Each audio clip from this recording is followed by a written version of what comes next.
Hi friends, welcome to my dreams world. కుట్టిని ఎవరో kidnap చేశారు అని మెసేజ్ చూసిన మాన్వి వాళ్ళు పంపిన లొకేషన్కి వెళ్ళాడు. లోపలికి వెళ్ళి అక్కడ కూర్చున్న వ్యక్తిని చూడగానే కోపం లావాలా పొంగుకు వచ్చింది. ఇందాక ఏ వ్యక్తి అయితే మాట్లాడదామని ట్రై చేసిందో తనే కుట్టిని కిడ్నాప్ చేసింది. కానీ అక్కడ సిచ్యువేషన్ వేరేలా అనిపించింది. కుట్టి మోహిత బెడ్రూమ్లో కూర్చుని కబుర్లు చెప్పుకుంటున్నారు. ఏదైతేనేం కుట్టిని కిడ్నాప్ చేశాను అని ఎందుకు చెప్పిందో అర్థం కాలేదు. ఇద్దరు ముందుకు వెళ్ళి నిల్చున్నాను. మోహితాకి నేను ఎంత కోపంలో వస్తానని తెలిసినట్టు ఎక్స్ప్రెషన్ పెట్టింది. కానీ కుట్టి మాత్రం నా కోపాన్ని చూసి షాక్ అయి చూస్తూ ఉంది. మోహిత వైపు తిరిగి లాగి పెట్టి గట్టిగా చాప మీద కొట్టాను. వెంటనే వెనక ఉన్న చైర్లో పడింది. ఆ చైర్కి ఉన్న ఐరన్ రాడ్ తగిలి బ్లడ్ వస్తోంది. బావా, నీకు పిచ్చి పట్టిందా? ఆడపిల్లని కొట్టడం కూడా నేర్చుకున్నావా? అయినా అంత తప్పు ఏం చేసిందని అలా కొడుతున్నావు అంటూ అక్కడే టీపై మీద ఉన్న పేపర్ నాప్కిన్ తీసి బ్లడ్ తుడుస్తూ ఉంది. నాకింకా చిర్రెత్తుకొచ్చింది. కొట్టడం కాదు, నరికి పోగులు పెట్టాలి అన్నాను. ముందు ఏమైందో చెప్పు బావా, ఎందుకు అంత కోపంగా ఉన్నావు అంటూ నా వైపు కోపంగా చూస్తూ అన్నది. నేను కాదు, ముందు దీన్ని చెప్పమను అన్నాను. కోపంలో నన్ను నేను మర్చిపోయి ఈసారి బావా అంటూ ఇంకాస్త కోపంగా అన్నది. అప్పుడు మోహిత నోరు తెరిచి, ప్లీజ్ మాన్వి, నేను చెప్పేది విను. ఇంతకు తనెవరో తెలుసా అన్నది కుట్టి. ఎందుకు తెలియదు? డబ్బు కోసం ప్రేమని కూడా వదిలేసే గొప్ప ప్రేమికురాలు అన్నాను. ప్లీజ్ బావా, తను ఆ రోజు ఏ పరిస్థితిలో అలా చేసిందో మనకి తెలియకుండా అలా మాట్లాడకూడదు. ముందు తను చెప్పేది విను అన్నది కుట్టి. సరే వింటాను, చెప్పమను అంటూ వెనక్కి తిరిగిపోయాను. తన మొహం కూడా చూడటం నాకు ఇష్టం లేక. కానీ కుట్టి కోసం అలా చెప్పమని చెప్పాను. కుట్టి అడ్డు లేకపోతే ఈ పాటికి తన శవాన్ని చూసేవాణ్ణి. ప్లీజ్ మాన్వి అంటూ మోహిత ఆ మాటల్ని ఒక్కొక్క పదం కూడా బలుకుని చెప్తుంది. ఆ బాధ కనిపిస్తుంది నాకు. కానీ కుట్టిని కిడ్నాప్ చేసింది అన్న దగ్గరే ఆగిపోయాను. అందుకే కోపం తగ్గట్లేదు. మాన్వి, అసలు ఏం జరిగిందంటే అక్కడ నాకు బాగా స్టమక్ పెయిన్ వచ్చింది. టైంకి కుట్టి నన్ను తీసుకుని ఇక్కడికి వచ్చింది. తన ఫోన్ నీతో ఉండే బ్యాగ్లో ఉంది అని, నా ఫోన్ నుండి నీకు విషయం చెప్పాలి అని ఫోన్ చేసింది. నువ్వు ఎత్తకపోయేసరికి వాట్సాప్లో మెసేజ్ పెట్టింది. తను నాకు మళ్ళీ ఫోన్ ఇచ్చినప్పుడు చూశాను. నువ్వు ఇంకా ఆ మెసేజ్ చూడలేదు. అందుకే నేను కిడ్నాప్ చేసినట్టు మెసేజ్ పెట్టాను అని చెప్పింది. నేను వెనక్కి తిరిగేలోపు కుట్టి, మోహిత ఏంటిది, నువ్వు నన్ను కిడ్నాప్ చేయడం ఏంటి అన్నది కొంచెం కోపం కంగారు కలిపిన స్వరంతో. అవును కుట్టి, అందుకే అంత కోపంగా ఉన్నాడు మాన్వి అన్నది. ఇక నేను ఏం మాట్లాడలేదు. వాళ్ళే సాగిస్తున్నారు మాటలు. అదే ఎందుకు అన్నది కుట్టి. నేను దూరం చేసుకున్నాక అర్థమయ్యింది ప్రేమ విలువ. అటు చేసుకున్న వాడికి దగ్గర అవ్వలేక, మాన్విని మర్చిపోలేక నాకు హెల్త్ కనిపించింది. మా హస్బెండ్ తన ప్రేమతో నా కష్టాన్ని దూరం చేశారు. పెళ్ళికి ఇవాళ పిలుపు రాగానే ముందు నాకు మాన్విని గుర్తొచ్చాడు. నాలా కాకుండా ప్రేమించిన అమ్మాయిని పెళ్లి చేసుకున్నాడు అని తెలిసింది. అక్కడ మాట్లాడాలని ప్రయత్నం చేస్తే దూరంగా మాట్లాడాడు. ఇంతలో నాకు నొప్పి స్టార్ట్ అయింది. నువ్వు ఎంత మంచిదానివో అర్థమైంది. ఎందుకంటే ఒకప్పుడు మాన్విని మోసం చేశాను అని నీకు తెలుసు అన్న విషయం నాకు అర్థమైంది. నువ్వు నన్ను ట్రీట్ చేసే విధానంలోనే నాకు అండర్స్టాండ్ అయింది. అయినా కూడా నువ్వు నన్ను ద్వేషించకుండా హాస్పిటల్కి తీసుకెళ్ళి చూపించి ఇంటికి తీసుకుని వచ్చి జాగ్రత్తగా చూసుకుంటున్నావు. ఇంత మంచి అమ్మాయి అయినా నువ్వంటే మాన్వికి ఎంత ప్రేమనో తెలుసుకోవాలి అనిపించింది. అందుకే ఇలా చేశాను అని బాధపడుతూ చెప్పింది. కానీ తను కొట్టిన దెబ్బలోనే నాకు అర్థమైంది నిన్ను ఎంత ప్రేమిస్తున్నాడో అని చెప్తూ ఉంటే వెనక్కి తిరిగాను. మోహిత కళ్ళలో నిజాయితీ కనిపించింది. కానీ నాకు అర్థం కాని విషయం గమనించాను. కుట్టి మాత్రం ఎలాంటి ఎక్స్ప్రెషన్ లేకుండా నిలబడింది. కుట్టి విషయంలో నేను చూపించిన ప్రేమకి మోహిత కళ్ళలో ఆనందంతో టీయర్స్ వస్తున్నాయి. కుట్టికి మాత్రం అసలు కొంచెం కూడా నా ప్రేమ అర్థం కాలేదు. ఇప్పుడు నేను ఎప్పుడో వదిలేసిన మోహిత మారింది అని హ్యాపీ ఫీల్ అవ్వాలో, ఎవరి కోసం నేను ఇంతసేపు గుండెలు బద్దలయ్యేలా టెన్షన్ పడ్డానో తనకి ఏం అర్థం కాలేదు. కళ్ళలో ఏ భావం కనిపించడం లేదు నాకు. ఇప్పుడు నేను నవ్వాలో ఏడవాలో అర్థం కాని సిచ్యువేషన్లోకి వెళ్ళిపోయా. ఇక అక్కడ కుట్టికి నేనంటే ఇష్టం లేదు అని తెలిస్తే మోహిత ఏమనుకుంటుందో అని సింపుల్గా ఇట్స్ ఓకే మోహిత, మేము వెళ్తాము అని చెప్పి కుట్టి చేయి పట్టుకున్నాను తీసుకెళ్ళడానికి. మోహిత ఒక్క నిమిషం అని చెప్పి మీరొకసారి మా ఇంటికి రండి అని చెప్పి బాయ్ అంది కన్నీళ్లతో. తన మొహంలో పశ్చాత్తాపం కనిపిస్తోంది. అందుకే ఏమనకుండా కామ్గా కుట్టిని తీసుకుని వచ్చేశాను. కార్లో హోటల్కి వచ్చిన మేము కుట్టిని శ్రావణి గదిలోకి పంపి నేను ఇంకో కీ తీసుకుని నా రూమ్లోకి వెళ్ళి పడుకున్నాను. కానీ అసలు నిద్ర రావడం లేదు. నా ప్రేమ ఎందుకు కుట్టికి అర్థం కావట్లేదు. అదే విషయం నన్ను ఒక చోట నిలవనివ్వడం లేదు. ఎందుకు?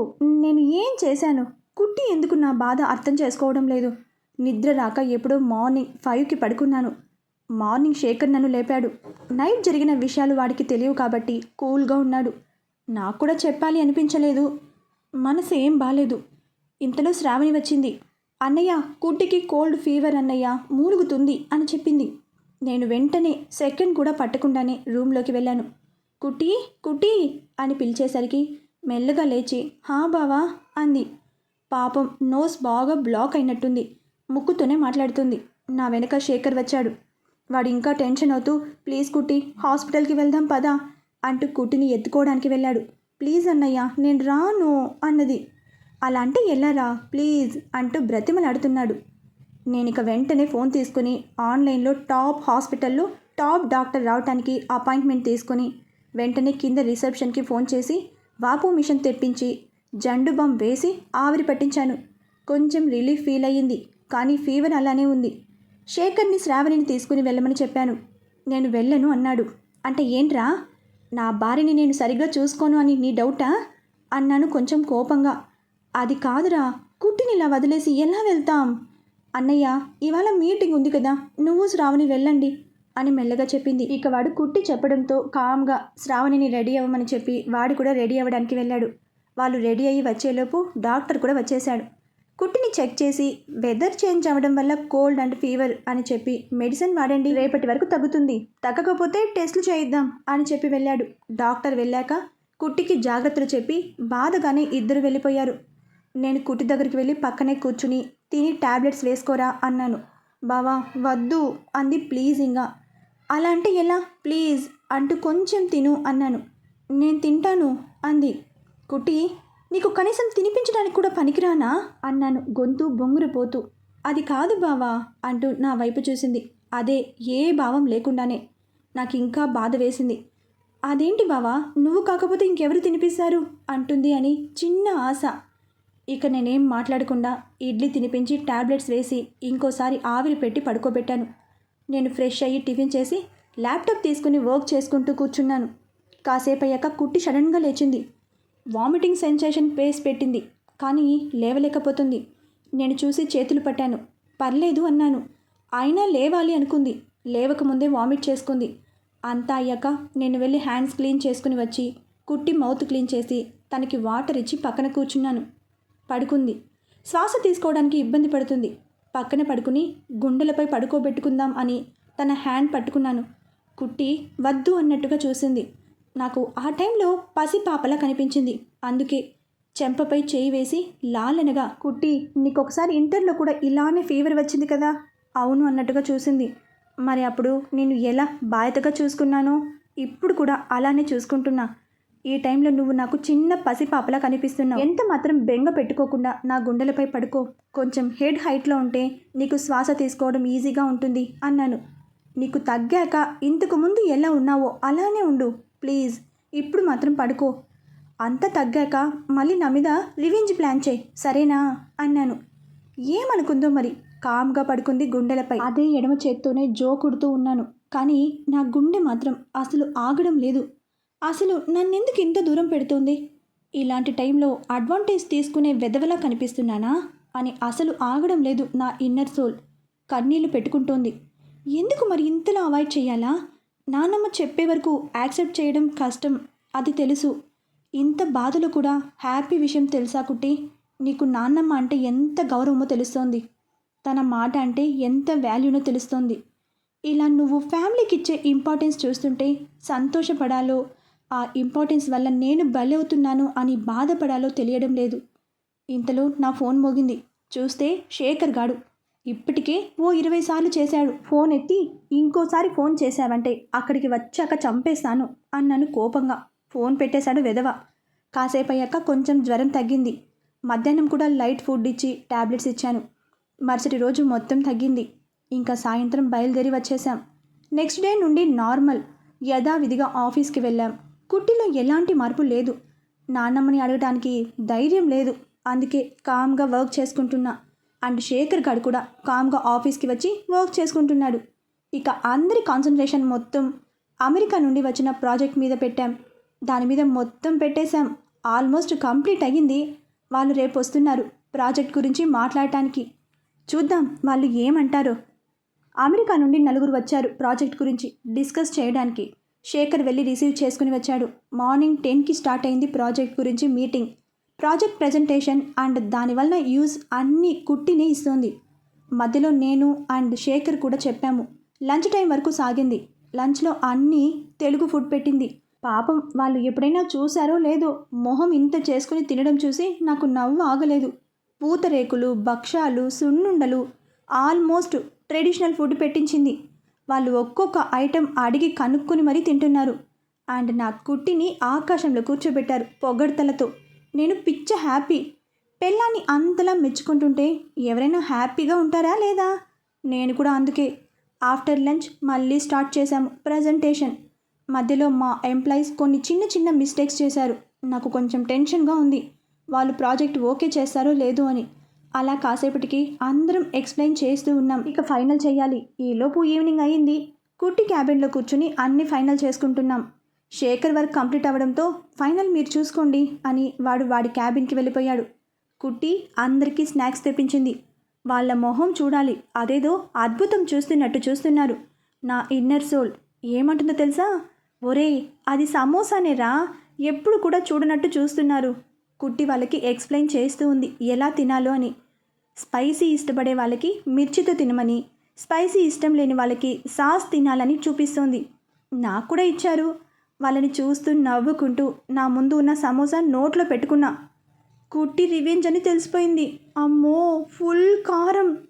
అయినా ఇంత కారం ఎలా వేసి చచ్చారో సమజ్ కాలే. ఒక్క బయటతోనే ముల్లోకాలు కనిపించాయి.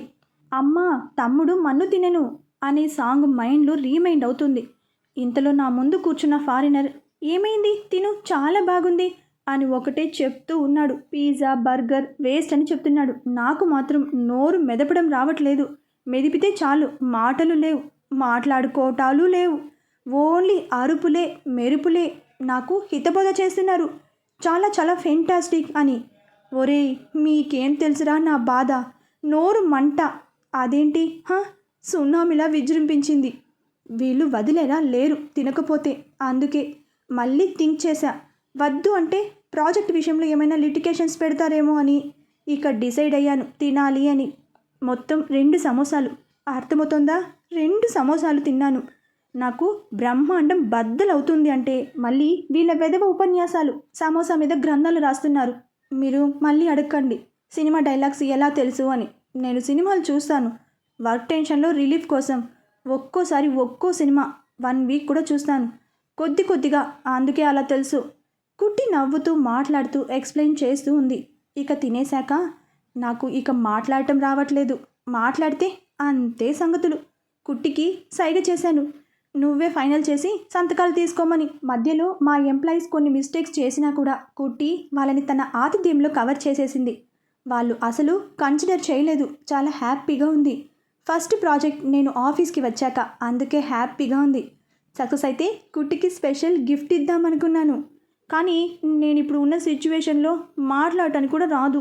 ఇంకా స్పెషల్ గిఫ్ట్ ఎప్పుడు ఇస్తాను? ఒరేయ్ ఈ ఉప్పరి మీటింగ్లు ఎందుకురా, తొందరగా వెళ్ళండి, నేను అర్జెంటుగా వాటర్ తాగాలి. కాసేపటికి వాళ్ళు బాయ్ చెప్పి వెళ్ళిపోయారు. ఇంకా సెకండ్ కూడా ఆగకుండా పర్సనల్ రూమ్కి పరిగెత్తుకుని వెళ్ళాను. అని అరుస్తున్నా కూల్ వాటర్ తాగాను. అయినా తగ్గట్లేదు. వాష్రూమ్కి వెళ్ళి కంప్లీట్ టూత్ పేస్ట్ అయిపోయేదాకా బ్రష్ చేశాను. కొంచెం రిలీఫ్ ఉంది, కానీ మొత్తం కాదు. కళ్ళలో వాటర్ వస్తున్నాయి. ఐస్ మొత్తం రెడ్ కలర్కి చేంజ్ అయ్యాయి. బాధ తగ్గడానికి టైం పట్టేలా ఉంది అని కింద మీద పడి రూమ్కి వచ్చేసాను వాష్రూమ్ నుండి. అప్పటికి కుట్టి రూమ్లోనే ఉంది. ఎలాగూ పట్టించుకోదు కాబట్టి కామ్గా వెళ్ళి సోఫాలో కూర్చున్నాను. కాసేపు అయ్యాక కుట్టి బావా అంది. అన్నాను మౌత్ ఓపెన్ చేయకుండానే. ఇక్కడికి రా. లేచి వెళ్ళాను. తను బెడ్ మీద కూర్చుని ఉంది. వెళ్ళి ముందు కూర్చున్నాను. కుట్టి వైపు చూడకుండా వేరే సైడ్ చూస్తూ బాధ ఎంతసేపటికి తగ్గుతుందో అని చూస్తున్నా. మళ్ళీ ఇంకోసారి బావా అంది. ఏంటి అన్నట్టుగా చూశాను. లేచి నిలబడింది. నేను లేచి నిలబడ్డాను. కళ్ళల్లోకి చూడమని చెప్పింది. ఫస్ట్ టైం, మొదటిసారి కుట్టి కళ్ళలో బాధ కనిపించింది. నాకు చాలా చాలా సంతోషంగా అనిపించింది. కానీ నా ఇన్నర్ సోల్ మాత్రం బాధపడుతోంది. కుట్టి కూడా బాధపడుతుంది కదా, అందుకు దగ్గరికి తీసుకుని హక్ చేసుకోవాలి అనిపించింది. మళ్ళీ దూరం పెడితే తట్టుకోలేను. శారీరక బాధ తట్టుకోవచ్చు, కానీ మనం ప్రేమించే వాళ్ళు దూరం పెడితే తట్టుకోవడం కష్టం. ఎంతటి వాళ్ళకైనా కష్టం. అందుకే కళ్ళలోకి చూస్తూ ఉన్నా. కాసేపు అలానే చూసి మెల్లగా నా హ్యాండ్ తీసుకుని తన నడుంపై పెట్టుకుంది. కళ్ళ కాంటాక్ట్ మార్చకుండానే తన రైట్ హ్యాండ్ బొటన వేలు నా చెంప మీద పెట్టి మిగతా వేళ్ళు మెడ మీద పెట్టింది.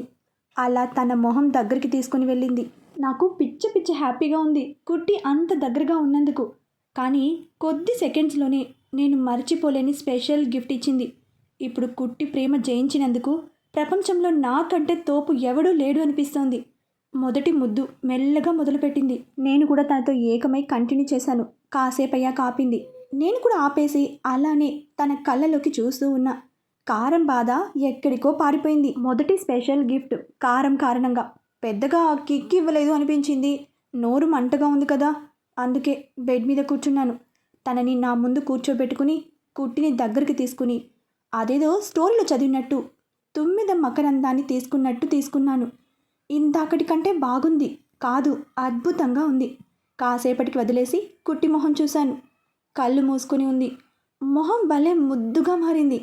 మేబీ స్పెషల్ గిఫ్ట్ ఎఫెక్ట్ అనుకుంటా. ఇంతకు మునుపు లేని వేరే స్పెషల్ గ్లో వచ్చేసింది. అలానే చాలాసేపు ఐస్ ఓపెన్ చేయకుండానే ఉంది. కుట్టి అన్నాను. మెల్లగా తెరిచి చూసింది. నన్ను చూసి వెళ్ళిపోవాలి అనుకుంది.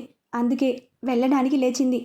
కుట్టి అని హ్యాండ్ పట్టుకుని నేను కూడా లేచాను. హ్యాండ్ వదిలించుకోవాలి అని చూసింది, కానీ ఇంకాస్త పట్టు బిగించాను. అప్పుడు వెనక్కి తిరిగి నా కళ్ళలోకి చూసి వెంటనే హత్తుకుని కాసేపు అలానే ఉంది. నేను కూడా అలానే ఉండిపోయా. తన ప్రెజెన్స్లో అసలు బాధ గుర్తు రాలేదు. కాసేపటికి వదిలి నా వైపు చూడకుండానే వెళ్ళిపోయింది. నేను అలానే బెడ్పై పడిపోయా. అసలు భూమి ఆగడం లేదు. ఇన్నర్ సోల్ క్లౌడ్స్లో డ్యాన్సింగ్ చేస్తుంది. అసలు ఎక్స్పెక్ట్ చేయలేదు కుట్టి నుండి ఇలాంటి గిఫ్ట్ వస్తుంది అని. వామ్మో కుట్టి, నువ్వే నీ అంతటా నాకు ఇచ్చేసావు. నేను ప్రేమించిన అనుషకి కూడా ఎప్పుడు ఇవ్వలేదు. లైఫ్లో ఫస్ట్ గిఫ్ట్. నేను చాలాసేపు ఎంజాయ్ చేశాను ఆ ఫీలింగ్ని. అలా ఆ ఫీలింగ్లోనే ఇంటికి వెళ్ళిపోయి బెడ్ మీద పడిపోయా. ఎంతకీ నిద్ర పట్టదు. బాబోయ్ లార్డ్ వెంకయ్య, చాలా రోజుల తర్వాత తలుచుకున్నాను అని కోపం లేదు కదా నీకు? ఎలా వేగావయ్యా ఇద్దరిని? నాకు ఒక బుజ్జి వైఫ్తోనే నాకు అవ్వడం లేదు. పట్టపగలు గ్యాలక్సీ చూపిస్తుంది నాకు. నీకు ఇద్దరు. నాకు తెలిసి ఏకంగా పక్కన ఉన్న ఇంకో సౌరమండలం కూడా కనిపించి ఉంటుంది. కోపం తెచ్చుకోకుండా నన్ను తొందరగా కరుణించి నన్ను ప్రేమించేలా చేయి ప్లీజ్. ఇంకా అనుష మీదే ఉంది దాని ఆలోచన. నేను తనని ప్రేమిస్తున్నాను అనుకుంటోంది. అబ్బా, అప్పుడెప్పుడో నాకున్న నోటి దూల కొద్దీ అనుష నా పెళ్ళామని బిల్డప్ ఇచ్చా. ఇప్పటిదాకా అదే పట్టుకుని కూర్చుంది. అయ్యో, మీకు చెప్పనేలే కదా, ఇప్పుడు చెప్తా వినండి. ఇంజనీరింగ్ తర్వాత మోహిత అలా చేశాక నేను ఇక ఎవరిని ప్రేమించకూడదు అని ఫిక్స్ అయ్యాను. ఇంతలో నాన్న నన్ను కంపెనీ చూసుకోమని చెప్పారు. నాకు అప్పుడు ఉన్న పరిస్థితిలో కంపెనీ బాధ్యతలు తీసుకుంటే హ్యాండిల్ చేయలేను అనిపించింది. అప్పటికీ నాన్న కుట్టి చెప్పారు, మేము వెనక ఉండి చూసుకుంటామని. అయినా ససేమిరా అన్నాను. మైండ్ సెట్ అస్సలు బాగాలేదు ఆ టైంలో. ఇక నాన్నకి చెప్పేశాను, నాన్న నేను ఒక 2 years జాబ్ చేస్తాను అని. నాన్నమ్మ, అమ్మ, నాన్న ఎవ్వరూ ఒప్పుకోలేదు జాబ్ చేశాను అంటే. నాన్నమ్మ అయితే ఏకంగా ఏడ్చేసింది. నువ్వే వేల మందికి ఉద్యోగాలు ఇచ్చే పొజిషన్ నాన్న నీది, నువ్వు ఒకరి దగ్గర పని చేయడం ఏంటి అని. ఎంత చెప్పినా కూడా వినలేదు. ఇక ఫుల్గా మైండ్ని చించి కుట్టి శేఖర్ని తీసుకుని కాఫీ షాప్కి వెళ్ళాను. అక్కడ ఇద్దరిని కూర్చోబెట్టి, కుట్టి నీకు అన్నీ తెలుసు, నువ్వైనా నన్ను అర్థం చేసుకో. నాన్నమ్మలా నువ్వు కూడా వాదించకు. ఇప్పుడు నేనున్న సిచ్యువేషన్లో కంపెనీ బాధ్యతలు తీసుకోలేను. ప్లీజ్, నీ మాట అందరూ వింటారు.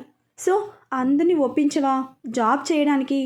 నాకు ఇక్కడ ఉండాలి అని లేదురా, అందుకే అమెరికా వెళ్ళిపోదాం అనుకుంటున్నా. శేఖర్, నువ్వు కూడా కొంచెం చెప్పరా ప్లీజ్. అది కాదురా అన్నాడు వాడు. ప్లీజ్ మీరిద్దరూ మాత్రమే హెల్ప్ చేయగలరు. అది కాదు బావా, ఇప్పటికే ఇంటికి దూరంగా ఉన్నావు అని అమ్మమ్మ, అత్త, మామ చాలా బాధపడుతున్నారు. మళ్ళీ ఇలా ఈసారి ఇంటికే కాదు, ఏకంగా దేశాన్ని వదిలి వెళ్తాను అంటే వాళ్ళ పరిస్థితి ఏంటో ఆలోచించావా అంది కొంచెం బాధగా. కానీ నాకు ఆ టైంలో ఎందుకో ఎవరిని కూడా ఓదార్చాలి అనిపించలేదు. అయినా కూడా చాలా చెప్పి చూశాను. అయినా నా మాట వినలేదు ఇద్దరు.